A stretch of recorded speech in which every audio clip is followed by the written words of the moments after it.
Hello, my name is Mark Johnson, and I'm the founder of StudentLoansRx.com and a wealth advisor at RBF Wealth Advisors here in St. Louis.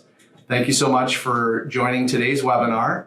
I wanted to share some thoughts with you on student loan repayment planning. It's really important.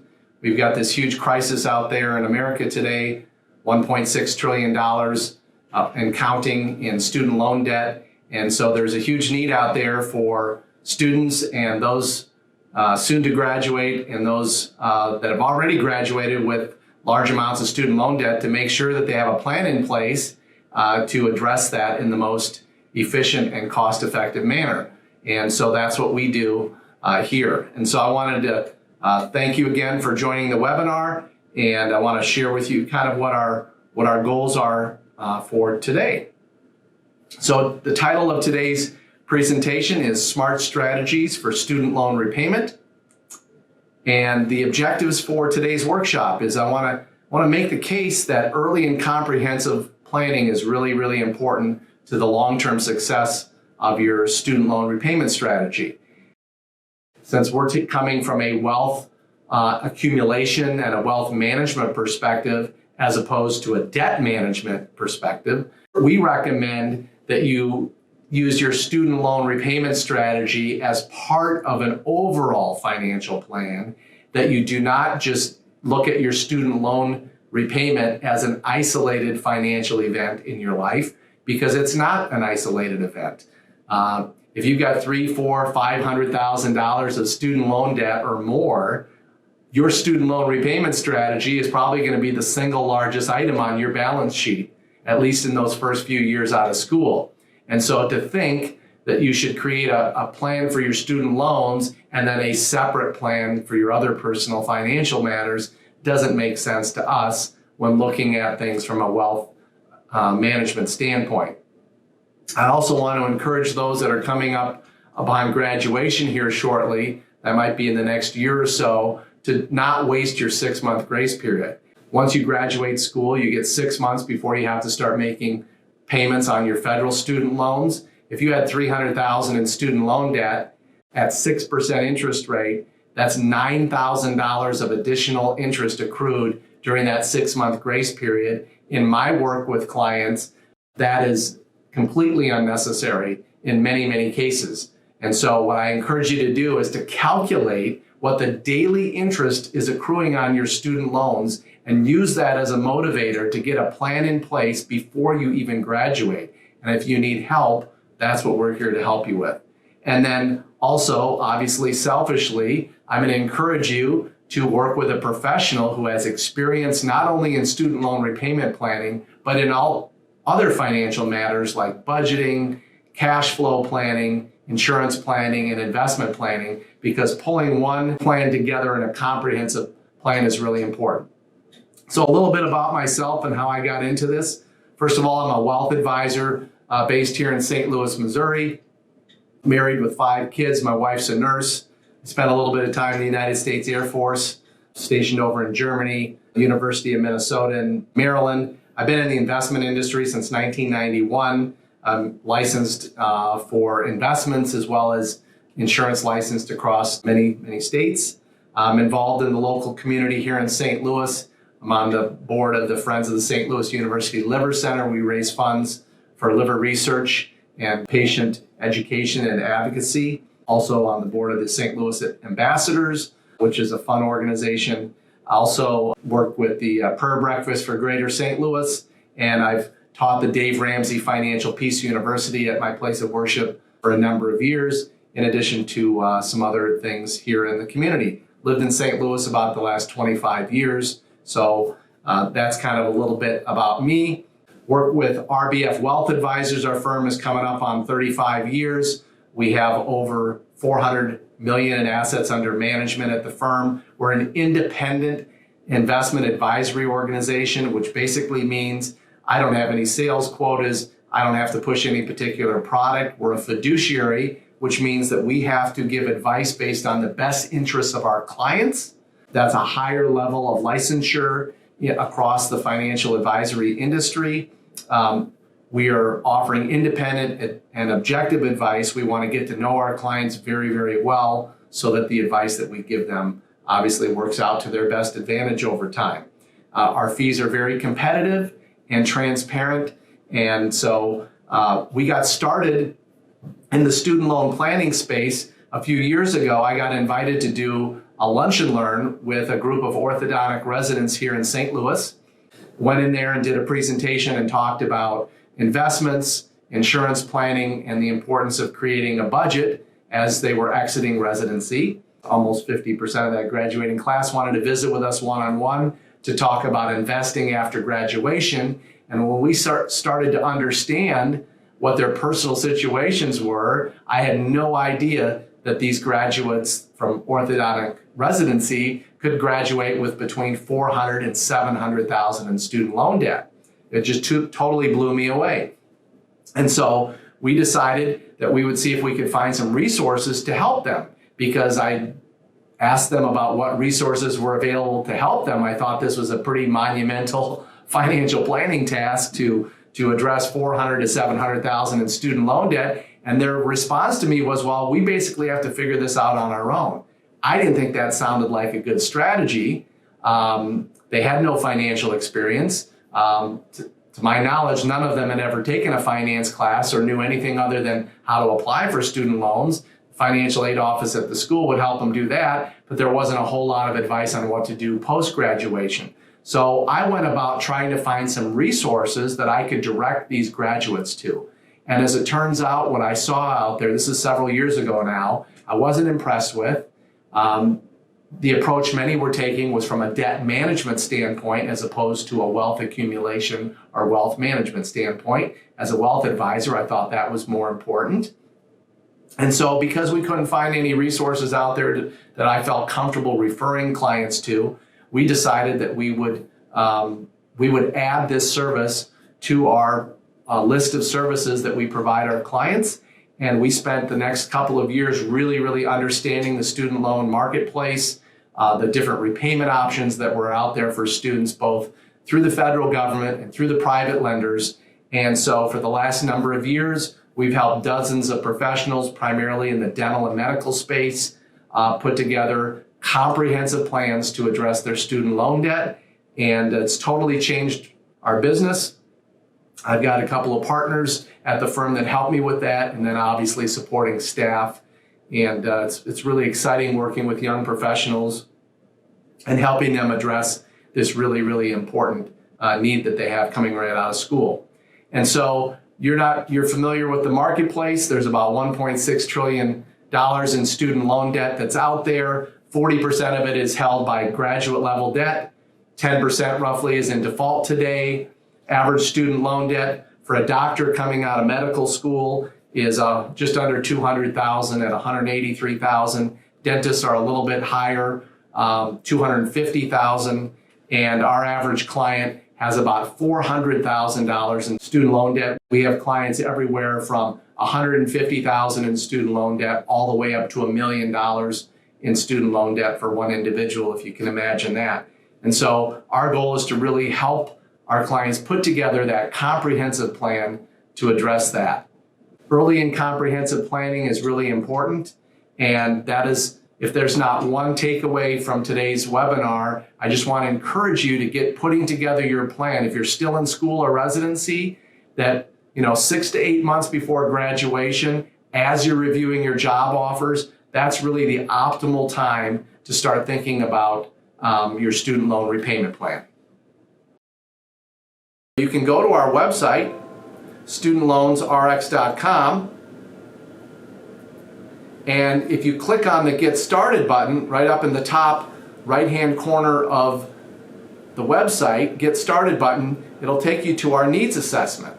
And our needs assessment literally will take you less than 2 minutes. So we ask for your name, email address, date of birth is optional, single or married, and then there's a section down here where you can add additional information, comments, or questions. If you complete this, you hit the submit button down on the bottom. We'll immediately reach out to you. Actually, you'll get an email from us saying thank you for completing the needs assessment. Please send us 2 or 3 options of when you're available for a free 30-minute phone consultation. And then one of our advisors will reach out to you, and you can pick our brain for 30 minutes free of charge. And then if there's a connection there and you decide that you'd like to work with us, then we can discuss what the next steps are. All right, so let's talk about decisions that affect student loan repayment. There are a number of decisions that will affect that. First of all, your career path and kind of where you want to go with your career, especially in the first, let's say, 3 to 4 years after graduation. Are you going on to become a resident? Are you going to be an associate? Are you going to be a private practice owner? Are you going to work for a nonprofit perhaps? All of those things are going to be important in your initial strategy as you approach your student loan repayment. Obviously, your anticipated income immediately after graduation and what's embedded in your employment contract. Do you have a 1-year contract, 2-year contract, etc.? Should you refinance with a private lender, or should you consolidate your loans and get on an income-driven repayment plan? If you're going to do a private refinance, which private lender should you use? And if ultimately an income-driven repayment plan is the appropriate plan for you, there are 4 income-driven repayment plans, so which one of those 4 best suits your needs? So first of all, let's talk about the pros and cons of keeping your loans in the federal program after you graduate. Keeping your loans with the federal government after graduation is a very attractive feature for many. And I don't know what the statistics are on this, but based on the work that we've done with our clients, I would say well over 80% of the time, it's a good idea to keep your loans with the federal government, at least that first year to maybe 3 years out of school. They have a lot more liberal deferment opportunities. So let's say that you sign a contract for a year out of school with your new employer and something goes awry and you're looking for a new job in 6 months. If you keep your loans in the federal program, you could put them back into deferment for a period of time. Those options are available. If you had, however, immediately refinanced with a private lender after graduation, once those monies are out of the federal program, they can't be returned, and that private lender is going to expect you to make your payment every month, just like your car payment or your rent. What's the downside of keeping your loans in a federal program? Well, in some cases, the interest rates could be a little bit higher than what you'd be able to get through a private lender. This is assuming you don't get any interest subsidy through the federal program. The Department of Education can change the rules at some point in the future. We don't know what those rules could be, what they could be. So that's maybe a downside of the programs. And so those are kind of the downsides. Loans could be forgiven if you get on an income-driven repayment plan, either 20 or 25 years. If you're on public service loan forgiveness, you could get your federal loans forgiven after 10 years if you qualify. That would be a tax-free forgiveness. But again, the Fed could change the rules. So those are some of the pros and cons of being in the federal program. All right, so let's talk a little bit about income-driven repayment plans. Income-driven repayment is comprised of 4 different repayment plans for borrowers. 3 of the plans are for graduates, and the other plan is for parents. So income contingent repayment is a plan that parents use to repay their Parent Plus loans. But the previous 3 plans, so income-based repayment, pay-as-you-earn, and revised pay-as-you-earn, those 3 plans all fall underneath income-driven repayment. And these plans allow the borrower to pay 10% of their discretionary income as their annual payments. Now you can break those down obviously to monthly payments, and most do. So for example, someone that has discretionary income of around $130,000, a single person, they're probably going to make about a $900 a month payment towards their student loans under one of those 3 income-driven repayment plans, IBR, pay-as-you-earn, or revised pay-as-you-earn. Repayment periods are between 20 and 25 years. The pay-as-you-earn plan is 20-year repayment. Revised pay-as-you-earn is a 25-year repayment, unless you're on public service loan forgiveness, and then the repayment period is 10 years. Once you're enrolled in an income-driven repayment plan, you have to certify your income on every 12-month anniversary. So if you graduate in June and you get signed up in a plan in July or August, that next July or August and every year thereafter, every 12 months, so every July, let's say, you're going to have to go online to your studentloanaid.gov account and fill out a form online to recertify your income. You'll have to go in and there's a link to the IRS. You click on that link and they're going to download your tax return so from the previous calendar year so that they can see what your discretionary income is. In some cases, you're going to use, if you're filing jointly, if you're on revised pay-as-you-earn, it's going to use your entire household income. If you are on the pay-as-you-earn plan and you filed your taxes separately, if you're married, then they're only going to look at your income in that scenario. Now you have to crunch the numbers to see which makes sense. Should we file together or should we file separately? Revised pay-as-you-earn provides a very significant interest subsidy for most graduates that have high student loan debt. And so in that case, to tap into that interest subsidy, you need to be on revised pay-as-you-earn, so you'd file jointly. So those are some things that you have to consider. But that, in short, is how income-driven repayment works. It's 10% of your discretionary income. You have to recertify that income on an annual basis, and you're looking at a 20 to 25-year repayment schedule, 10 years if you're on public service loan forgiveness. Of course, you don't have to stay on the plan for 20 or 25 years. Most of our clients don't. They transition off of an income-driven repayment plan usually by year 5 after graduation and then do a private refinance for the rest of their student loan balances and knock that out in hopefully 7 to 10 years. Okay, just a couple other closing thoughts on income-driven repayment. As you recertify your income each year, and let's hope that your income is going up, obviously your monthly payment is going to go up as well. So income-driven repayment is 10% of your discretionary income, and as your income goes up, each year as you recertify, your payment's going to go up. The last thing I want to mention is at the end of the repayment period, so if you're on public service loan forgiveness, that's a 10-year repayment. You fill out an application at the end of that 10 years to have the remaining balance forgiven, public service loan forgiveness, if that program still exists. And there's some questions as to whether there's going to be changes to that or not. But assuming it's still in place, at the end of that 10-year period, your balance is forgiven on a tax-free basis. If you're not on public service loan forgiveness and you continue to be on income-driven either for 20 years under the pay-as-you-earn or 25 years under the revised pay-as-you-earn, at the end of that period, 20 or 25 years, whatever the balance is left, let's say you have $300,000 balance left, because it's been accruing interest all of these years, you have $300,000 left, Uncle Sam is going to forgive that balance, but you will get a 1099 from Uncle Sam that year, and that will increase your taxable income by $300,000. You'll owe taxes on that $300,000 of forgiveness. I'm going to talk a little bit about that later in the presentation, why I don't like that strategy of making payments over 20 and 25 years. So we'll get to that a little bit later. I just want to make a couple of comments about terms. Okay, income-driven repayment is not a repayment plan.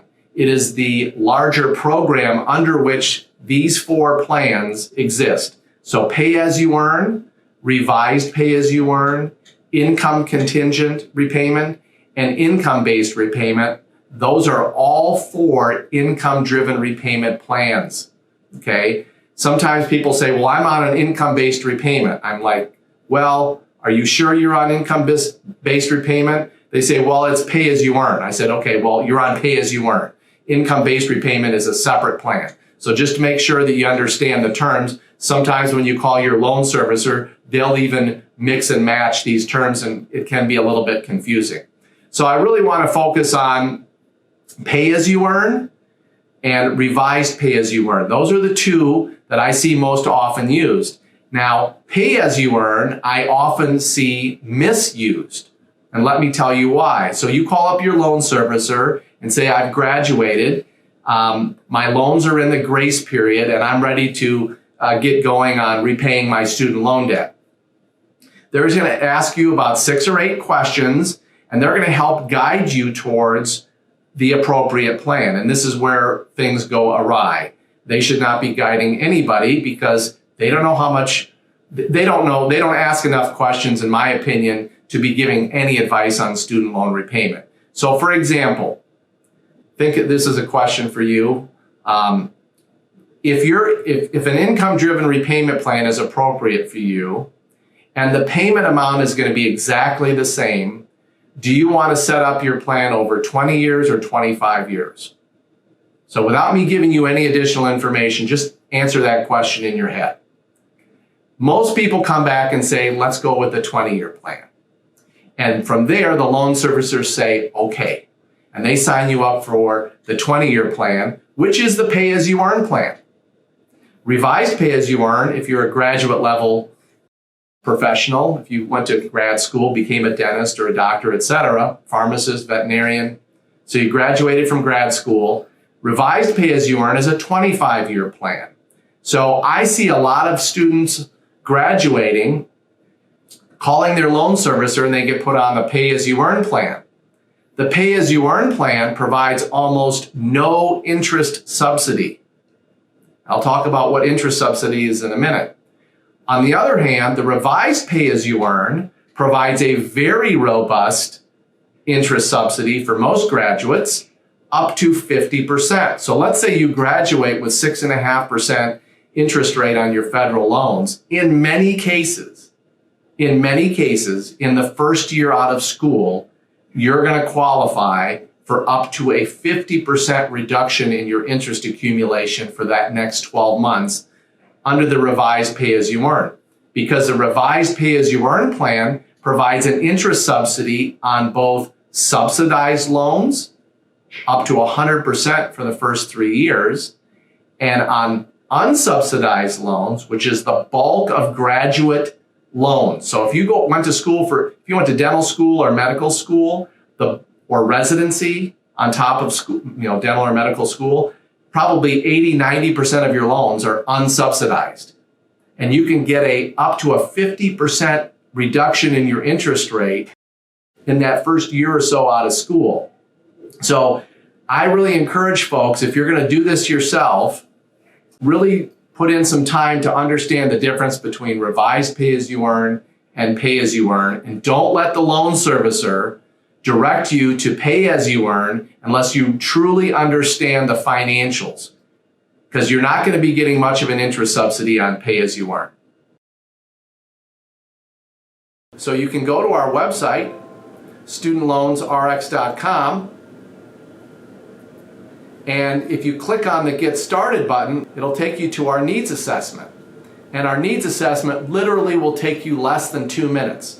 If you complete this, one of our advisors will reach out to you, and you can pick our brain for 30 minutes free of charge. And then if there's a connection there and you decide that you'd like to work with us, then we can discuss what the next steps are.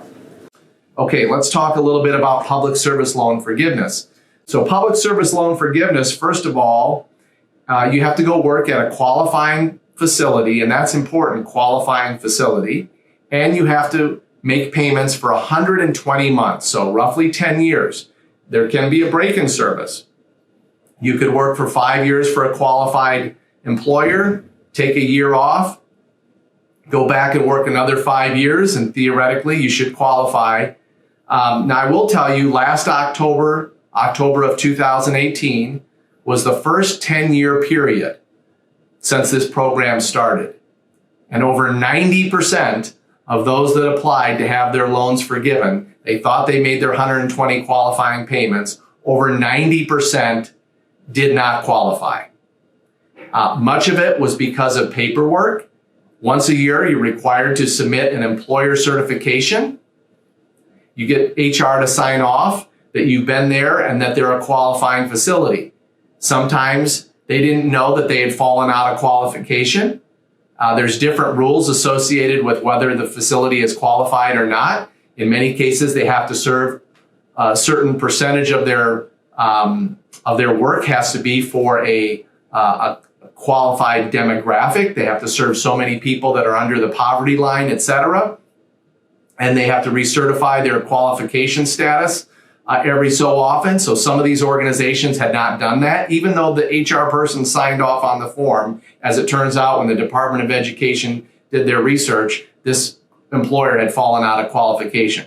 Sometimes it was on the employee. Every year you have to recertify your income on an income-driven repayment plan.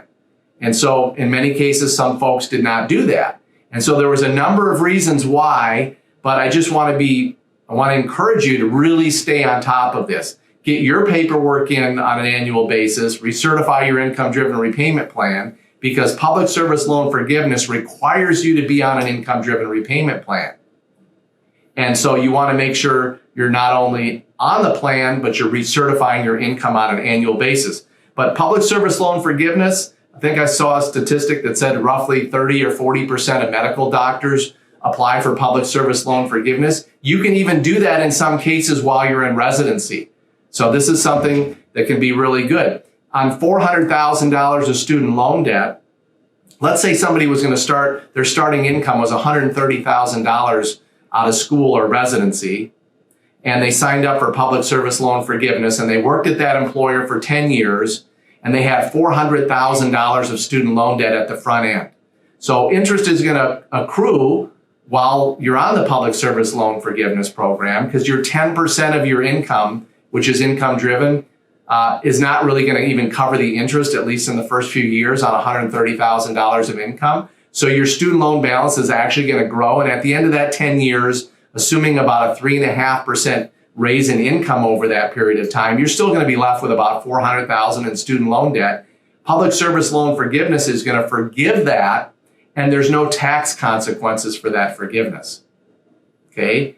Compare that to being on a standard income-driven repayment plan, either 20 years on the pay-as-you-earn or 25 years on the revised pay-as-you-earn. At the end of those two programs, when they will forgive whatever's left, but it's going to be taxable, and you're going to get a tax bill in either 20 years or 25 years on an income-driven repayment plan. With public service loan forgiveness, that's not the case. At the end of 10 years, if you qualify, that full $400,000 will be forgiven tax-free. That's a great opportunity for many people.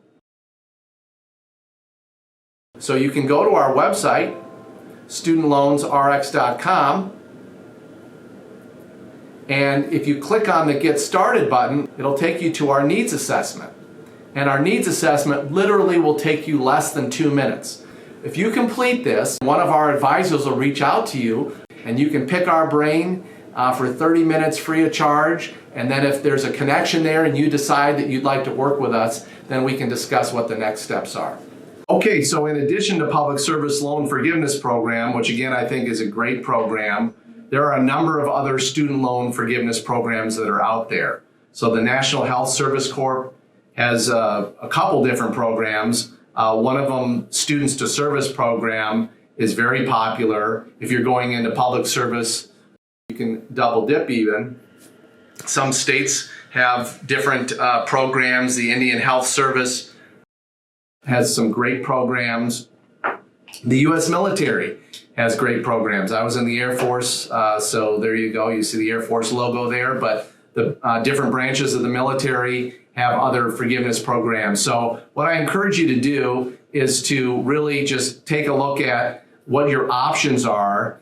And I want you to crunch the numbers, and we help our clients do this as they're approaching graduation. They might be receiving offers from a qualified health clinic. Maybe you're a dentist and you're kind of weighing out your options on whether you should go into a private practice, if you should go work at a dental service organization, should you go work in a public health environment. Keep your options open. Solicit job offers from all of those areas, and then crunch the numbers and see what makes best sense for you. If you've got $400,000 or $500,000 of student loan debt, boy, I'd really encourage you to take a look at the public health options that are out there.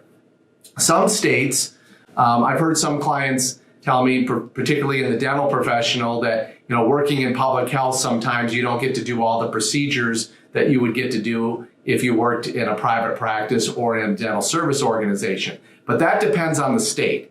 So each state has different rules with respect to their dental Medicaid package, whatever it might be called in that particular state. And for example, I know we're in Missouri here, but I know the state of Wisconsin has a very robust dental Medicaid program, and there's a lot more procedures that the dental professionals can do in public health in Wisconsin than they can even do in my home state here in Missouri. So you need to check those things out. Ask fellow students that might be doing some research on this. You might have some instructors that have some information on this. Also private practitioners, maybe they started out in public health and now they own their own practice. So there is some research that needs to be done. Again, I know you're super busy that last year of school, going through your licensure, looking at job offers, thinking about where you want to possibly relocate, but starting early on this stuff. Now, for the public service loan forgiveness and these other programs that are offered through the National Service Corps, let me back up one slide here. A lot of those things need to be applied early. Let's say you're a dentist early in your 4th year of dental school, and I would imagine it's the same situation for medical professionals as well. So just make sure all of these programs have deadlines when you have to submit your applications. I know the Students of Service program that some of our clients have used that are dentists, this can provide up to $120,000 of student loan forgiveness. They send out payments of $40,000 a year for 3 years of service in a qualified clinic. It is a competitive process, but boy, that's a great program.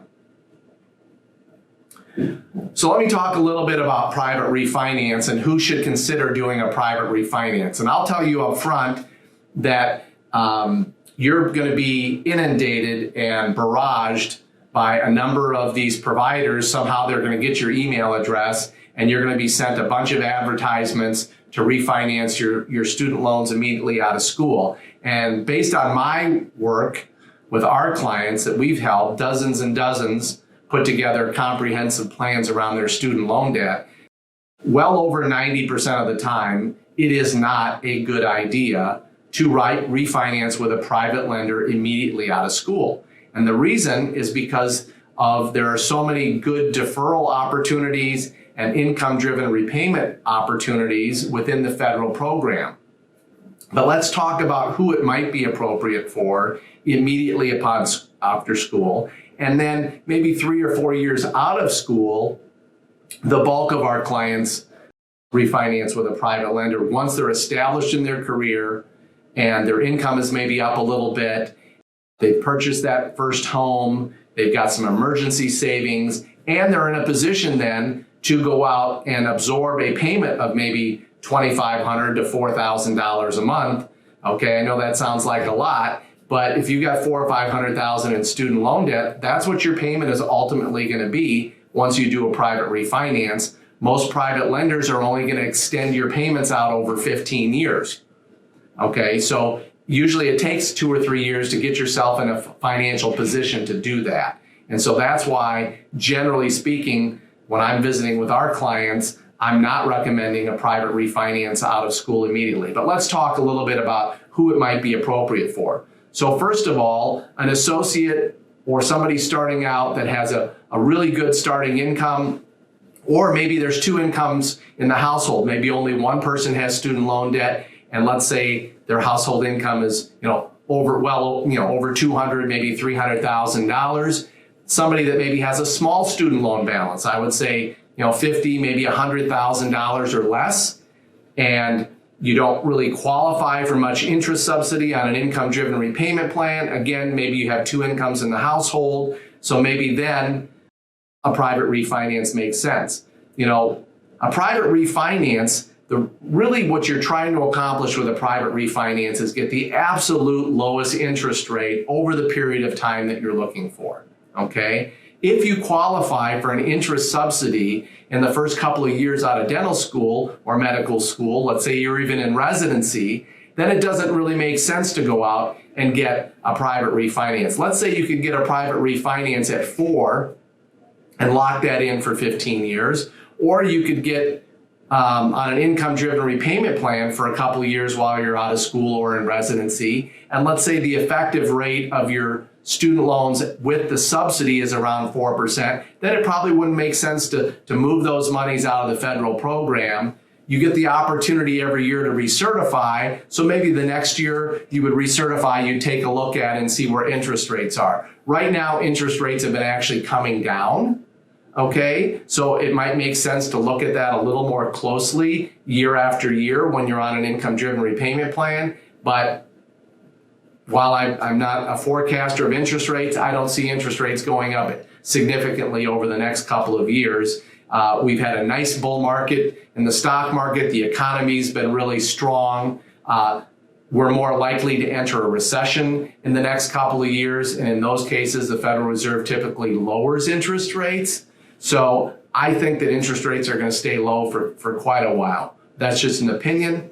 So you might have private loans with Sallie Mae or Discover or somebody like that, Wells Fargo Bank. There's a number of lenders, SoFi, that offer private loans for students. If you have a private loan and let's say it's 8, 9, 10, 11%, those loans might make sense to do a private refinance. Foreign students that are in the U.S. right now going to school and they plan on staying in the U.S. afterwards to work, they might have acquired some private loans to go to school here in the U.S. They're not eligible to be on an income-driven repayment plan, and so those loans might make sense to do a private refinance on. A lot of the private lenders will not refinance more than $100,000 in student loan debt if you're a foreign student here. So that's something to consider as well. So the pros are that once you're no longer eligible or it makes sense to keep your loans in the federal government, perhaps on an income-driven repayment, then it makes sense to start looking at a private refinance. The downside to private refinance is once you pull your loans out of the federal government, if you can't move them back in, if you decided in the future that you wanted to get on an income-driven repayment plan, too bad, so sad. You've already moved those loans out of the federal government. They can't go back. There's no interest subsidies available through a private lender. There's no deferment programs in most cases.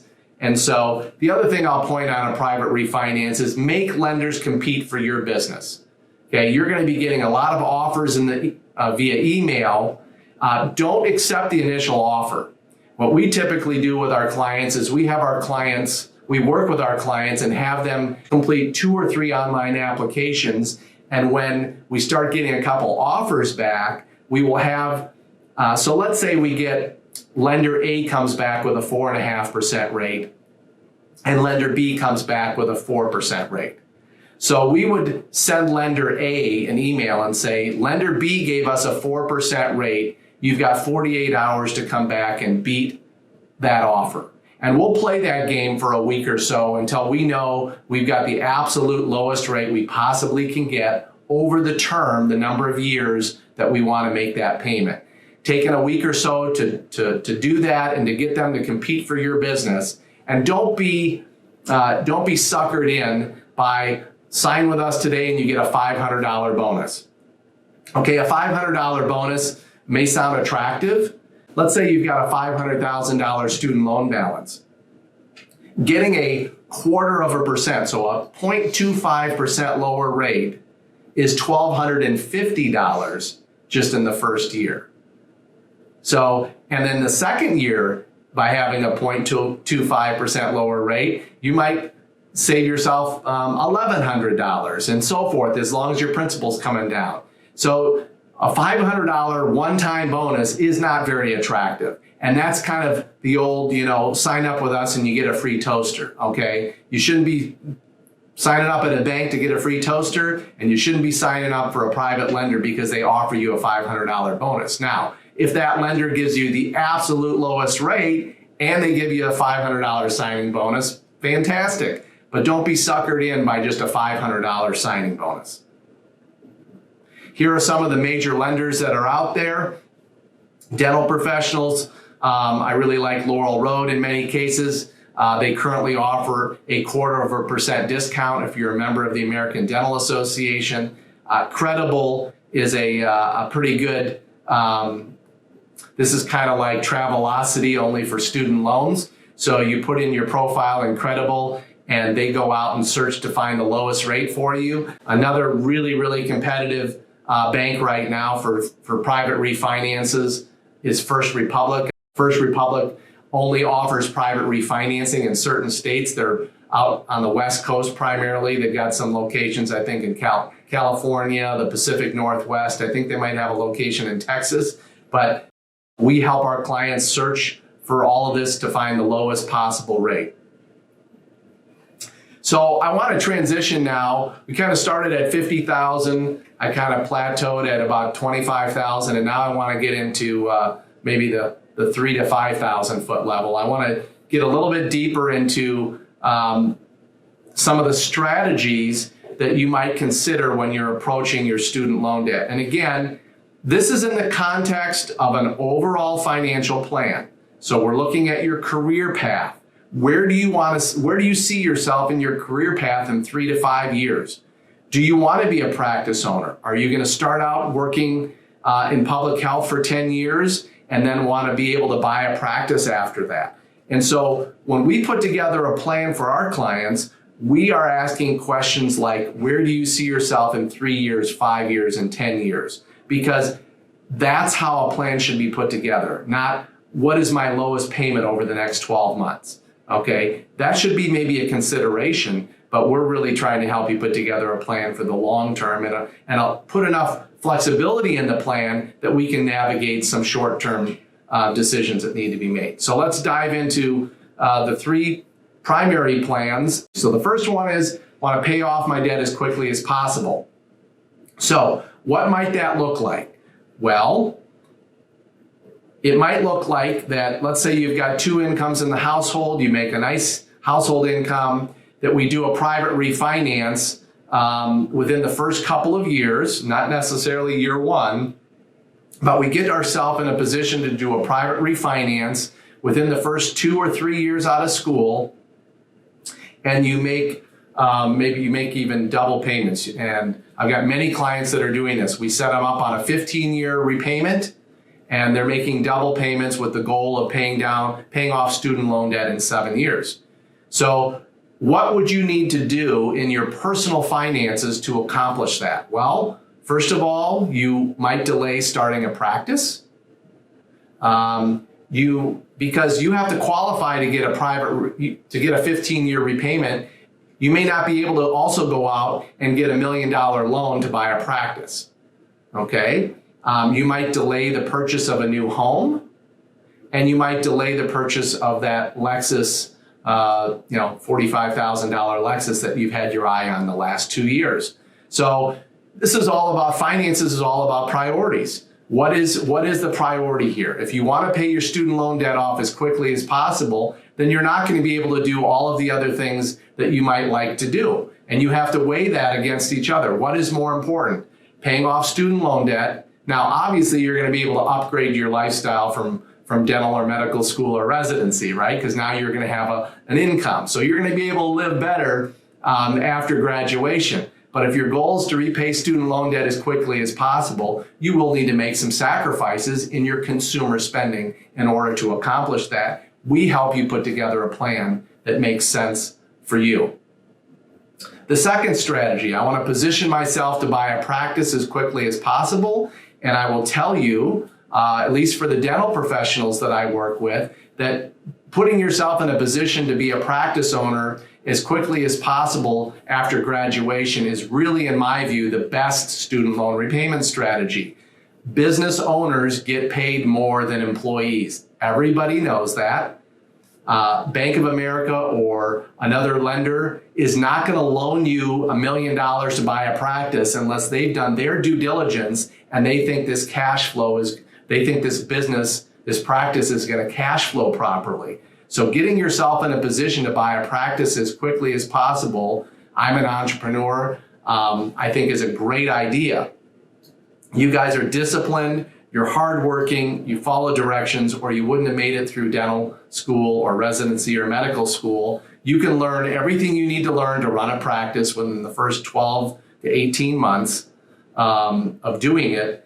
So if you do it smartly, if you buy the practice and you have the practice owner stick around for 12 months, that would be the way to do it. Now, to put yourself in a position to buy a practice as quickly as possible, when you go to get a loan from whatever the bank is, they're going to want to know, what is your personal cash flow? So if you've bought a house and you've got a Lexus, you got a lease on a Lexus, and you don't have any personal savings a couple years out of school, that's going to weigh negatively on whether or not you're going to get the practice loan. I'm not saying they won't give you the loan. I'm just saying you'll be in a much better position 2 or 3 years out of school if you can walk into the bank and say, my student loan payment is $1,500 a month as opposed to $4,000 a month. And I've been able to save $30, $40, maybe $50,000 since graduation. That's going to put you in a great position for that banker, assuming the practice cash flows that you're looking to buy. That's going to put you in a great position to get that loan. And then the third, so you're going to delay maybe the purchase of a home, the purchase of a car. So these first two strategies require some personal sacrifice in terms of consumer spending. Okay, and you might be willing to do that if buying a practice is really important, if paying off student loan debt is really important to you. I've got several clients that have selected those two strategies and are very happy that they did that.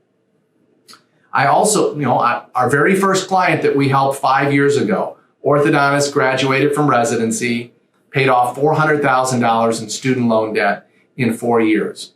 Okay, she's now in a position where they lived on her husband's income for the first, it was under $100,000. They lived on $90,000 of income, and put as much towards student loan debts as they could those first 4 years out. They maxed out their 401k plans. They built up a nice emergency savings fund. They built up a fund to buy a practice. Now they're in a position, they're in negotiations as this is being recorded to buy a practice, and they're in a great position to do that. So let's switch. I've got a number of clients also, because we've been at this now for a few years. I've got a number of clients that have been out of school 2 or 3 years, and they're just in that position now to where they're approaching buying practices. So it's really exciting time in our business to see that happening. So the current lifestyle strategy is, again, and this is up to you. Hey, Mark, I like those first two strategies. I'm with you, but I'm going to take the first couple of years and I'm going to enjoy myself, the fruits of our labor over the last many years we've been in education. I totally get it. No problems with that at all. So, but I just encourage you to do it wisely.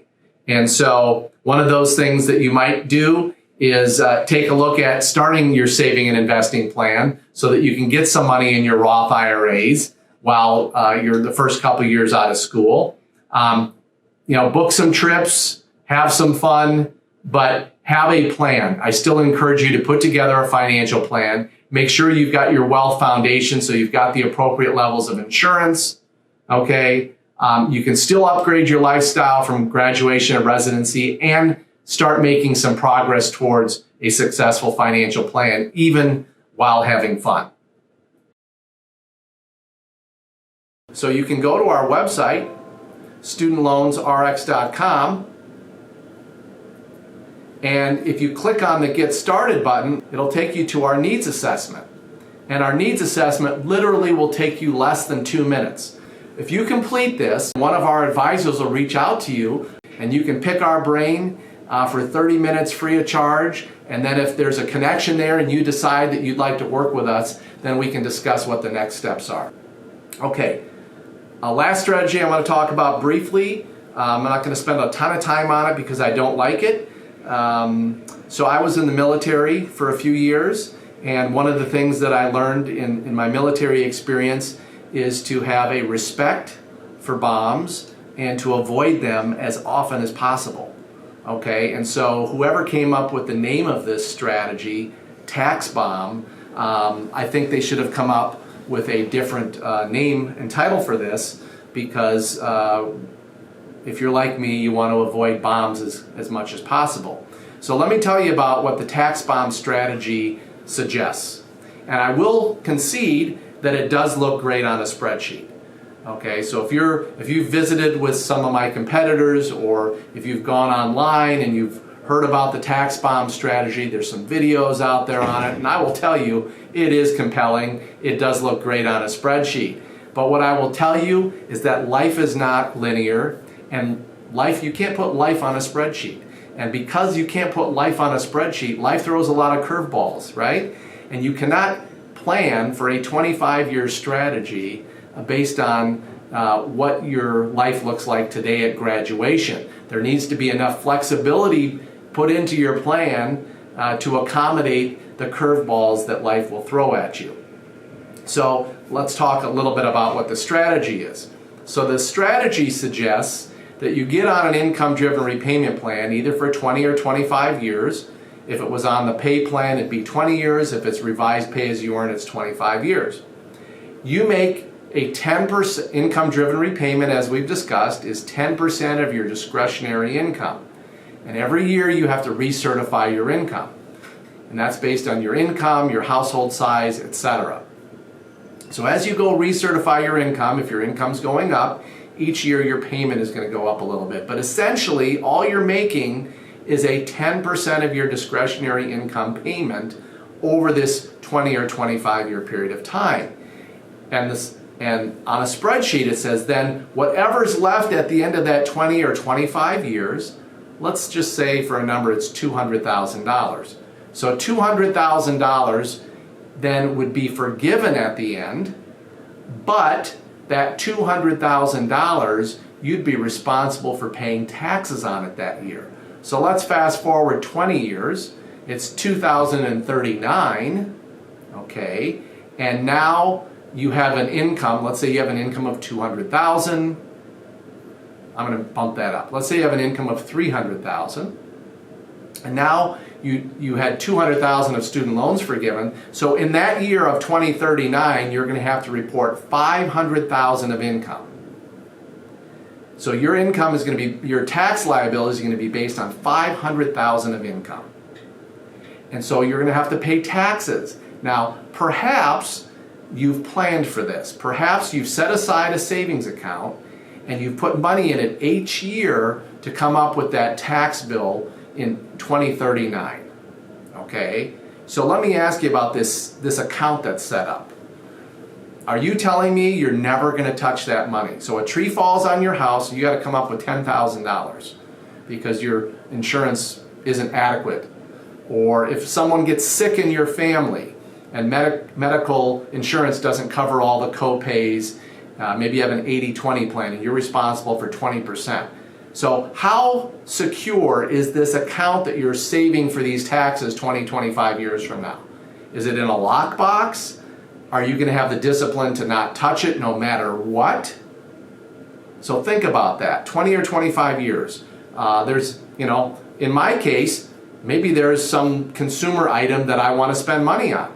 Maybe my children have amassed some student loan debt and they're struggling as they're starting their young family, and I've got $20,000 or $30,000 set aside, or $50,000. There's so many things. There's so many fingers that can get in that pie over the next 25 years. So that's one reason why I don't like this strategy, is because I've been at this since 1991, and I know that human behavior, it's really hard not to touch money. The only reason I think 401ks and retirement accounts don't get tapped into as often as they do, and they get tapped into plenty often. People take loans against their 401k plans, they switch jobs, they cash out, they say, oh, it's only $10,000, I'm going to cash it out. There's a lot of people, but the only reason we have money left in 401k plans at all is because there's severe penalties to take money out before you reach 59 and a half. There's going to be no penalty for you to touch this money. I know I'm beating this drum really hard, but that's the first problem I have. The other thing is we don't know what taxes are going to be in 20 or 25 years from now. We're using information today to calculate a rosy picture 20 or 25 years from now. The other thing we don't know 25 years from now is we don't know what's going to happen to your career. We don't know what's going to happen to your income over the next 25 years. Maybe you'll be in a position to pay that tax bill in 25 years. You don't want to be upside down with the IRS 20 or 25 years from now. And then I'll throw another statistic out. 50% of marriages right now in the US end in divorce, which is a horrible statistic. But let me play a scenario for you, which is a 50-50 chance, I guess. Okay? And second marriages have a 75% failure rate. So let's say, God forbid, you get divorced and you went on this strategy and you've got $200,000 at the end that you're going to have to pay taxes on. Would you have rather paid that tax? Would you have rather paid your student loan bills with marital assets? Or would you rather pay your student loans off with your post-divorce assets, what's ever left over? Okay, let me ask you this. In a divorce court, do you think the judge is going to award half of your student loan debt to your ex-spouse? I don't think so.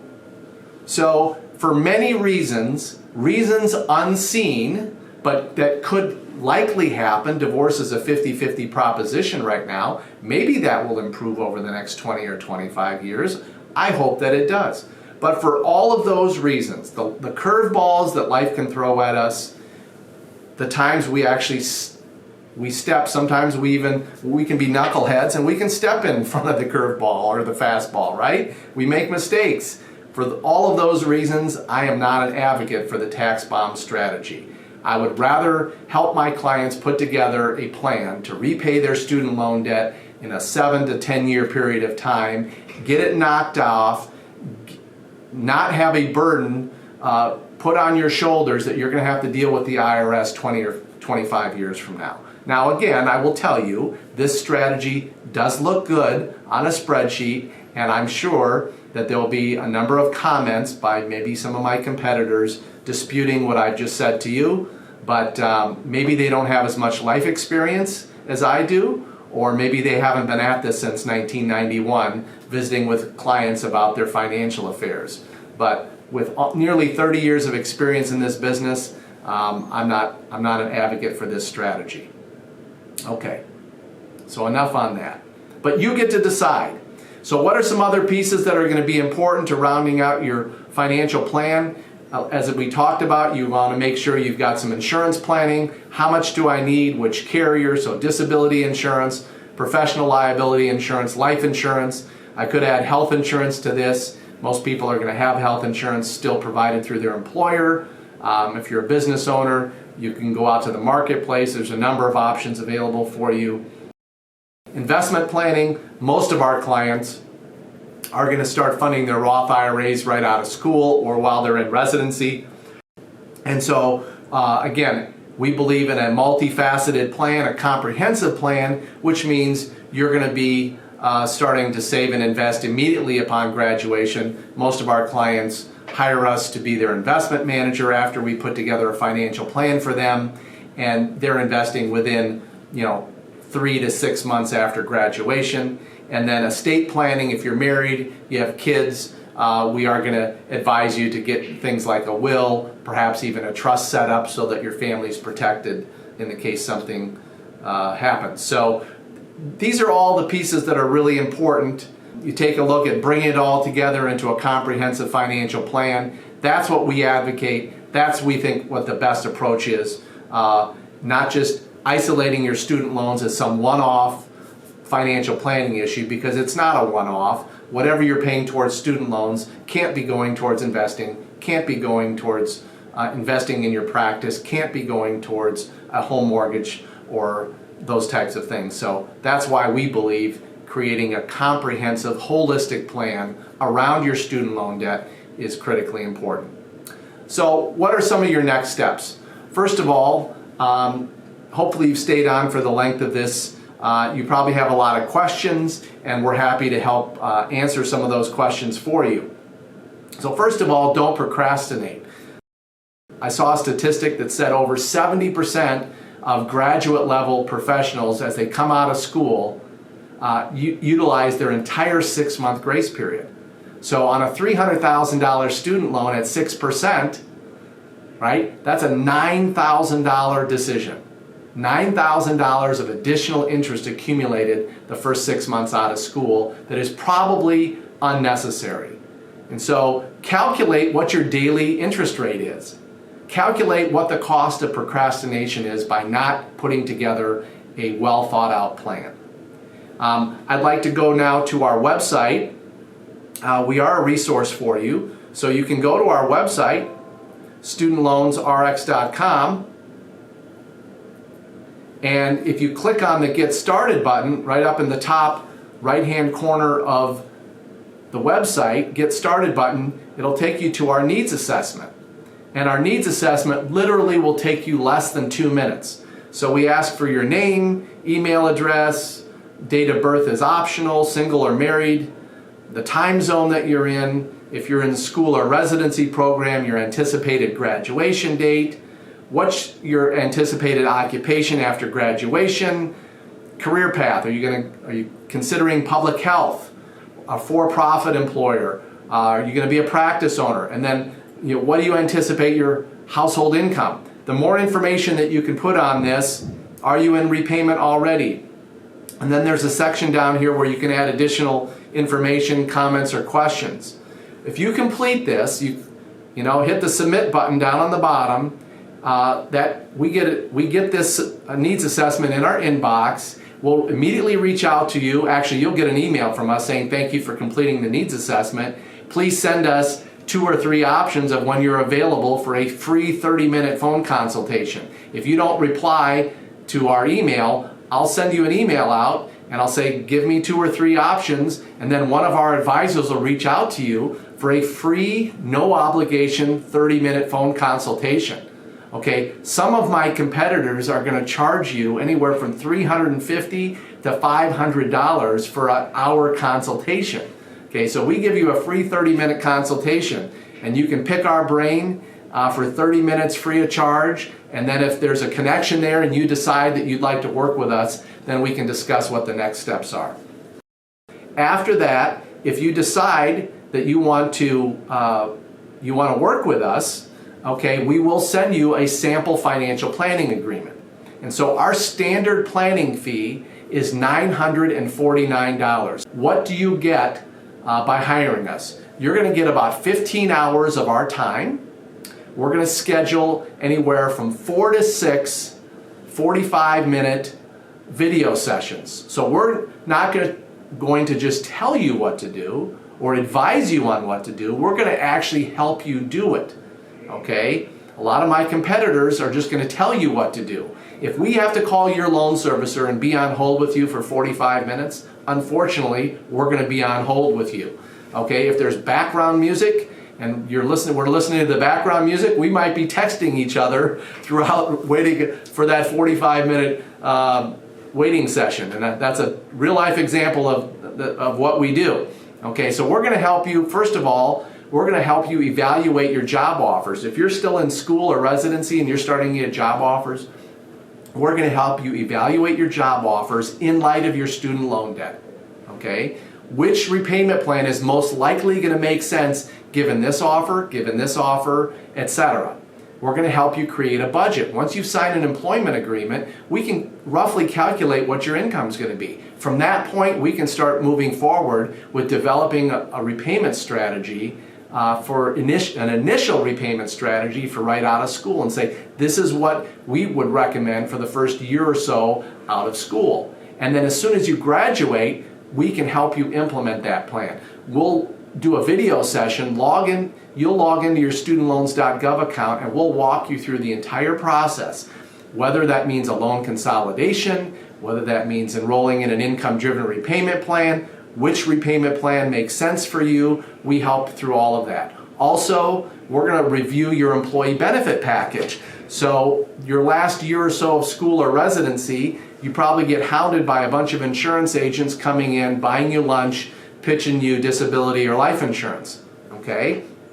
And so what we're going to do is we're going to review your employee benefit package, and we're going to help you determine whether you even need any additional disability insurance based on what your employment offer says. In many cases, you will. especially if you've got 200, 300, 400,000 or more of student loan debt, we're going to encourage you to get some supplemental disability insurance, particularly one that has a student loan rider.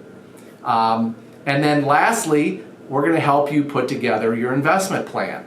So you get a comprehensive plan. Review your employment offers, help you create a budget, review your employee benefit package, help you implement. We advise and implement on your student loan repayment strategy. We review and advise on your insurance planning, and we review and help you implement your investment planning as well. So all of that, one package, takes about 15 hours for us to put together. Your commitment to that is going to be somewhere between 4 and 6 45-minute join me sessions, and we may have a couple of emails back and forth on some questions. You get that all tied together, and within let's say 90 to 120 days after graduation, you've got a solid plan in place that you can feel confident in, and you're off to the races. You're working on your career, you're building your family, and you can feel confident that you've unturned, all the stones have been turned over, and that you're in a position to move forward in your career. So I really want to thank you for taking your time today to be on this webinar. If you've got any additional questions, you can email us at studentloansrx@rbfadvisors.net. You can visit the website again at studentloansrx.com. My name is Mark Johnson. I'm the founder of StudentLoansRx.com and a wealth advisor at RBF Wealth Advisors. I really want to thank you for your time today, and I hope to hear from you soon. Let us know if we can help you. Thank you.